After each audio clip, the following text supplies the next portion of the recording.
একটা মানুষ মরে গেলে তার জীবন শেষ হয়ে যায় না, তাকে মানুষ মনে রাখে তার কাজের মধ্যে দিয়ে। তার আত্মা শান্তি পাক, বারবার তিনি ফিরে আসুন এই বাংলার মাটিতেই।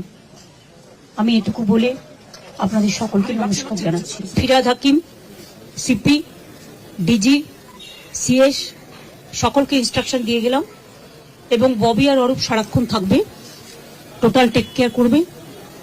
যা যা প্রয়োজন দলের পক্ষ থেকে ওরা মিছিল করে নিয়ে যাবে, যখন দেখবে যেন কোনো অসুবিধা না হয়, পুলিশ যেন ঠিক মতো ব্যবস্থা করে সবকিছু, যাতে কোনো রকম কোনো অসুবিধে না হয়। ব্যক্তিগত অনেক কথা আছে, কিন্তু সেটা আজকে বলার দিন নয়, কখনো সময় পেলে নিশ্চয়ই বলবো।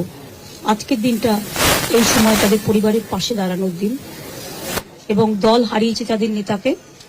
আমি অন্য দল করলেও তাদের দলের সাথেও আমার সম্পূর্ণ সমবেদনা থাকবে।